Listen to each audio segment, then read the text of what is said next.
and welcome to this special coverage by Deccan Herald on the counting day to the elections that were held in April to the four state legislative assemblies and one assembly to the Union Territory of Puducherry. The counting of votes is almost over. Few of the seats still remain, but the elections have now the trends have now crystallized into results, and we have a very clear picture of what is the outcome of these elections. Now, the two big stories which have emerged out of, or rather, three stories are emerging out of these elections is a wind of change that has swept through the southern and the eastern parts of the country, especially Bengal, Tamil Nadu, and Kerala, where the three incumbent chief ministers, the regional satraps of the Trinamool Congress, Mamata Banerjee, MP Stalin in Tamil Nadu, and Pinarayi Vijay, the CPI stalwart in Kerala, their parties have lost power. The only two states where the chief ministers could retain their mandate are the NDA ruled states in Assam, where Himanta Biswa Sarma has expanded or enhanced his parties and alliances performance, and down south in Puducherry, where Mr. Rangaswamy of the ANR Congress, he seems to have got. We start this discussion with Kalyan Ray, who traveled extensively in Bengal for Deccan Herald to cover these elections. Kalyan, the BJP juggernaut, finally seems to have entered presidency. It has been a long wait for the party. But there are a couple of interesting aspects which, if one were to look into the outcome of these elections, the scale of the mandate suggests that despite the talk of SIR and all other issues, perhaps Mamata Banerjee was done in by a huge local anti-incumbency, because not as much because of her, probably because of the cadres and the workers which have been operating on the ground. So, what has been your reading of the final outcome as the numbers emerge? Yeah, it's a clean sweep for BJP in Bengal. So if you look at the numbers at 6:30, BJP is ahead in more than 200 seats. The TMC is reduced to less than 85. It is 83. So it's a kind of major victory for the BJP, and it took almost 50 years for the state to turn from red to saffron. If you remember, 1977 left front government came with a huge majority, and then it took almost 50 years for the state to turn completely saffron now. Now, as you said, okay, SIR can explain maybe only a part of it. Along with that, there is also an Hindu vote consolidation, because TMC is being largely seen. Kalyan, correct me if I'm wrong, that we are seeing this sort of a very strong Hindu consolidation, because in a state where they say that there's around 27 to 30% minorities, so for BJP to win 45-46% votes as it is emerging out of 60-70%, which means that there is a more than 60, almost 65% of the Hindu consolidation in Bengal. I mean, which is also Yes, unheard of in many other states. yeah, surely, because if you look at the numbers at the last count from the election commission, BJP has got almost 49% votes, and because TMC is largely seen as a party which is doing appeasement politics, okay, which is going with the Muslims. They are favoring the Muslims, No, but what is the and difference? I mean, if this is the same party which contested elections in 2024, 2 years back, which won 29 seats out of 42. What has changed in the last 2 years? no, nothing changed in the last 2 years. What happened is that I think over the last 10 years or so, maybe in the last 5 years, it is more. Okay, TMC has ignored people's expectation from the party. Okay, people are tired of not getting jobs. People are tired of getting very poor quality education. Okay, they are sending their kids in other state for kind of basic education. The Bengal supplies manual labor to the almost the entire country. People are going to other state for kind of kind of all kinds of odd jobs, because there is no job in Bengal. There's no job, no education. Okay, the extremely poor quality infrastructure. So all these things, these are kind of created a pent up anger among the people, okay, which TMC ignored, and they thought that maybe they will be able to kind of iron it out through, okay, because of Mamata's personal image, because of okay, Mamata's personal connect to them, to the to the voters, maybe to the these cash transfer schemes like Lokhir Bhandar, but all those things clearly have not worked for the party this time. Okay. Going to over to Guwahati, Sumit, uh, the Bengal BJP having won the state, the party's dominance in the on the eastern frontiers is almost complete now. There's one state which was left that they have been able to manage now electorally. Odisha they have won the last time around. In Assam, what we see is a very interesting thing that uh, the AGP has won seats, which is an ally of the BJP. The Congress is tally at 19 currently. We see at the whole lot of Congress MLAs who have emerged victorious are essentially from the pockets or seats which are Muslim dominated. Now, does it also sort of a concern or matter of worry for the Congress if it is being largely being seen as a party of the minorities in the state, where it has a history of strong leaders, stalwarts like Hiteshwar Saikia, Tarun Gogoi, who ruled for 3 terms. And now, I mean, it's in terms of vote share, in terms of demographical presence, in terms of its geographical presence, it seems to have been confined to an area which is essentially was the domain of AIUDF, Badruddin Ajmal's party. Yes, Sumit, you have rightly pointed out. Since 2016, when BJP came to power, BJP, made this anti-infiltration narrative as their main strategy to corner Congress. And since then, BJP targeted the Congress, saying that Congress is a party of the Muslims and they are winning the elections based on appeasement politics towards the Muslims. So in 2021 also Congress lost and BJP came to the power, but this time when last year in 2025 when Gaurav Gogoi was appointed as the state president, and the Congress decided to fill him in the state politics. Gaurav tried something different. What he did first, he decided to sever the ties with Badruddin Azmal's AUDF just to counter BJP's increasing charges of Congress being a pro-Muslim party. And on the other hand, what Gaurav Gogoi did, uh, he forged an alliance with two regional parties, Rajya Dal and Assam Jatiya Parishad. These two parties are considered the pro-indigenous Assamese party and having a strong base in the Upper Assam. But what we have seen in today's result is that Gorogogo strategy has completely failed, and what the results suggest so far is that Congress is winning in 19 seats, and out of those 19 seats, you pointed out that 18 are Muslim majority seats. Only in one seat, a non-Muslim candidate is leading.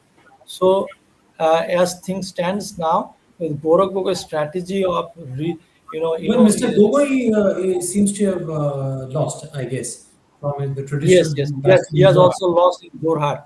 Jorhat, remember, in 2024 elections, Lok Sabha elections, Gaurav Gogoi was elected from Jorhat Lok Sabha constituency, and that is the reason why he was fielded from Jorhat.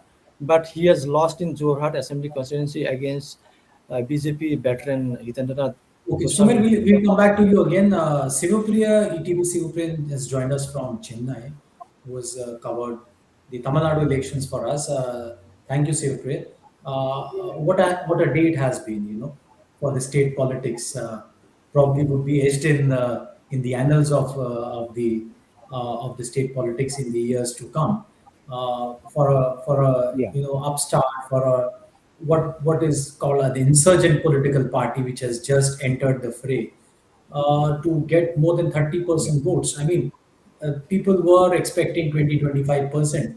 But to emerge as a single largest Yeah, party to be just short of the halfway mark and then relegating the two, yeah, ending the Dravidian duopoly, that I would say, in the Tamil Nadu politics, it has been a stunning performance and entry into the state politics. But tell me, you traveled during the elections. In your copies, also, you were mentioning that these are winds of change which are blowing. People are talking about him. But does the number of votes that he's been able to mop up, does that really surprise you? And does that also tell you about how the electioneering has changed? Probably, would you say that this is probably India's first Gen Z elections? Something reminiscent of what happened in Delhi, say 10, 12 years back with Aam Aadmi Party? I think I would say, Sumit, it is much more than what happened in Delhi. So I think I also covered the Delhi elections in 2013. But this was something because there Arvind Kejriwal was on the road, was in every street, working with the people, talking to them, campaigning here. Vijay outsourced it to his Gen Z crowd, outsourced it to his fans, outsourced to women. He simply didn't campaign beyond 10 days. Even when other political leaders were campaigning for the whole of day. So Vijay was sitting at his home enjoying and asking his people to campaign for him. They went and campaigned for him. Like you pointed out, I was across the state traveling. I did write a reporter's diary saying that winds of change are sweeping Tamil Nadu, and I ended the copy saying Vijay will be a disruptor, king or kingmaker. So we got it right. So I think he will be the king now. So he's no more the kingmaker. So, but when I visited Tamil across Tamil Nadu, I could sense people moving towards change, but I didn't expect him to storm to power in his first elections. This is kind of surprising for me too. So I think it's not just about Gen But Z; tell me, it is you would also have seen about. other. But you would have seen other Tamil stars in the last so many years after Jayalalitha's entry. DMDA chief, he entered politics. Another Tamil, Rajnikant, you know, there and still not there. But what was so different about Vijay that really worked for him? See, when Rajnikant entered politics, or he said he will enter politics, he was a man of yesterday. When Vijay Kant entered, he was one of the popular actors. But when Vijay entered, he's the man of today. He could even a 18-year-old could relate with him, a 40-year-old could relate with him, and a 50-year-old could relate with Vijay. So that's the big difference. And also, Vijay, he didn't spell out what his ideology was, nothing. But I think it was the fatigue against the Dravidian parties, so the DMK and AIADMK, that pushed a lot of people towards Vijay. They saw Vijay as a change agent, and they also thought that Vijay could bring about the change. See, Sumit, a lot of people did tell me that what nothing will happen if someone else comes for 5 years. So I think people of Tamil Nadu also know that even if the state is on an autopilot mode for 5 years, nothing would dramatically change. So they just wanted a change. They thought Vijay could give that change. And I think it's people's choices are sometimes very, very simple. They don't go into a lot of things, whether he will be able to deliver economic growth and all those things. I think people just wanted a change. They thought Vijay could be the change and they voted for him. I think this election and Vijay's victory can be compared only to the 1967 election when the DMK dethroned the Congress after 15 years of power. So that is when commoners contested elections, I think probably for the last time in Tamil Nadu. So I think in 2026 we have an auto rickshaw driver winning elections from Rayapuram, and we also have a Incumbent chief person minister working in losing. a saloon. Yeah, losing. And we also have a incumbent chief minister losing. We have a person working in a saloon becoming an MLA, and we also have an activist who was jailed under Gundas Act, defeating a very powerful minister. So this election, I think, is a lot speaks a lot about the power of a common man. So after 67, even when MGR launched his party and stormed to power in 77, he had a lot of experienced people with him. MGR himself was an experienced politician. But Vijay is not an experienced politician, but for people to trust him and to make commoners win, an auto rickshaw driver, a person working in a saloon, a normal activist. I think this is something straight out of a blockbuster. We go to Arjun now in Trivandrum. Arjun, Pinarayi Vijayan, probably the only left chief minister who got two consecutive terms, CPM leader to get two consecutive terms in office. Uh, but there seems to be a strong leader, a powerful leader, but at the same point in time, the results suggest that uh, he personally faced a lot of anti-incumbency.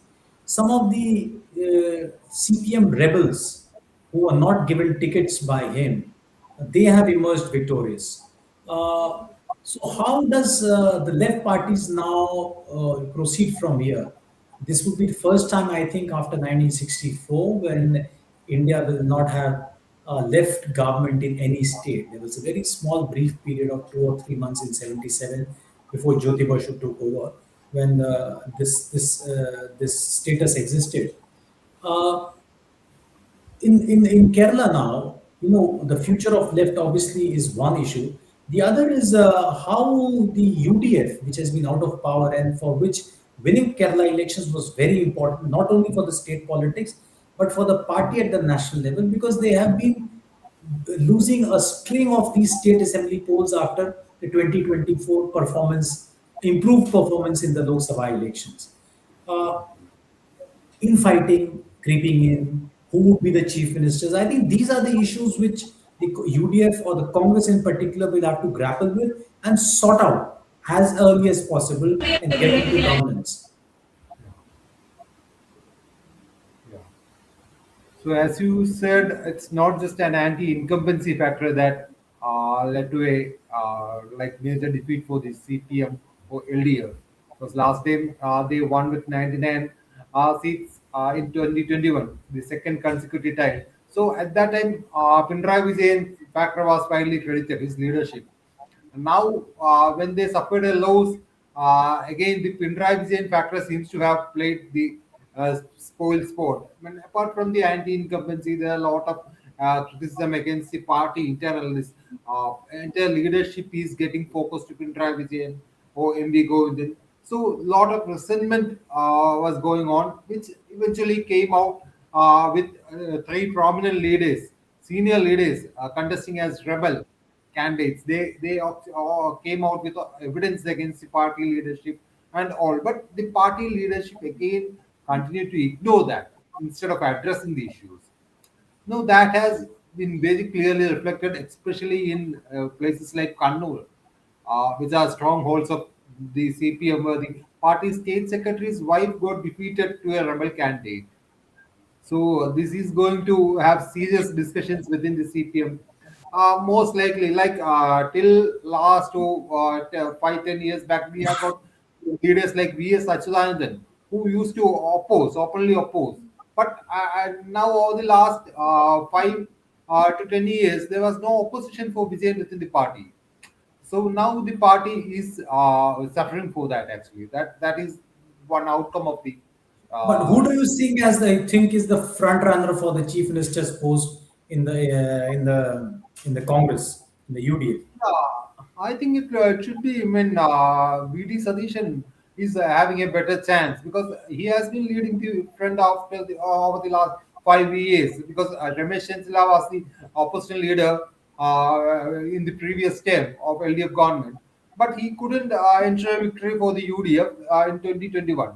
Then in the subsequently, VD Sadishan was made the opposition leader, and he was effectively leading the UDF as a team UDF, and in all the by-elections that came, as well as the Lok Sabha elections and local body elections, UDF could ensure a good victory. Now again, he was leading the show till recently, but only towards the polling that these supporters Ramesh Chentala as well as KC Venugopal are campaigning that they should be made the chief minister and all. But I think having hit a century now, Satishan obviously got a better chance. Already IUML leaders had openly stated that some opinion polls had highlighted Satishan as the most favorable Congress leader to be the chief minister, and IUML had openly supported it also. So Correspondence, Kalyan, to you first. Challenging times ahead for TMC. For a regional party to sustain and survive without power in the state, it's really challenging. It's a daunting task. I mean, more so if you have a strong and a formidable party like the BJP with the sort of majority that they have on the floor of the house. The major challenge for the TMC will be to retain its MPs in the Lok Sabha because uh, after getting a strength in the assembly, BJP will surely try to poach maybe some of the MPs so that they can get a kind of majority in the Lok Sabha also. So TMC will have to stop that to start with. And then, if the TMC wants to kind of rebuild the party, they have to listen to the local people more rather than relying on an outsider company like IPAC or people sitting in Delhi or, or in Calcutta dictating terms. See, the thing that happened here is that the kind of vote that BJP has got, I am not sure how much of that is a positive BJP vote or how much of that is a vote which is vote not to be given to the TMC. So I am giving the vote to someone else who can bring in change. So now, if the TMC wants to bring back that vote into its fold, they have to work really very hard. They have to. They have to. They have to. They have to do away with these extorts and extorts and syndicates. All these things which angers people a lot at the ground level. Okay. Sumer, has the Assam Chief Minister tweeted or given a statement after the victory, or are we still waiting to hear from him? And what does it Not indicate? Not yet. This is surprising for all of us because this is unusual for a leader like Himanta Biswa Sharma, who is very good in giving TV bites and posting his comment on Twitter and other social media platforms. But this time, surprisingly, Himanta Biswa Sharma has remained silent, and even today also he did not post a single message on Twitter or any other social media platforms yet. And the party leaders, the top leaders, have also not made it clear whether he will become the next chief minister or not. Although some low-rank leaders in Assam are saying that he will take oath as the chief minister for the second time, but we are still waiting for the party's decision in this regard. Sumit. Yeah, because Assam had a history when last time around when Yes, in they 2016, 2021, the was BJP replaced by Sonowal as chief minister, but later they replaced Sonowal with Sharma. yeah. Simply one last question to you. Mr. Vijay is just, a shade away from the halfway mark. And if you add up the India bloc allies minus the DMK, I think they can provide him that sort of numbers. DMK is the second largest party. What are the equations that you foresee from here onwards? Do you think that the ADMK can offer support? Would he be willing to take that? Or do you think that he would probably want to cobble together a majority with the support of the smaller parties? Sumit, I seriously doubt Vijay doing any business with the AIADMK. I don't think he will do any business with the AIADMK. I think already the Congress is moving towards supporting the TVK government, at least from outside. That is what Congress sources is telling us. And already Congress Chief Whip in Parliament and also a senior leader from Tamil Nadu, Mr. Manikam Thakur, has tweeted saying that we should not let this mandate go waste. So he's trying to say that the secular forces, that is the Congress, left, VCK, and other people should go and support Vijay so that the AIADMK doesn't support Vijay. So I think the Congress is moving towards supporting Vijay, and I think Vijay will be more than happy to take their support rather than going and getting support from the AIADMK, because I think it doesn't augur well for him to recognize any of the Dravidian parties yet again. So I think it will be better for him to take support from the smaller parties so that he can form the government. I think that's all we have in this edition of the special coverage of the assembly elections. The counting is still on, but more or less the outcome of the elections are very, very clear now. Thanks for watching this special telecast, and we'll be coming back to you with lots more in the days ahead and in the elections as they happen across the country hereafter in Uttar Pradesh, Uttarakhand next year. Once again, thank you very much for watching Tech and Herald YouTube channel.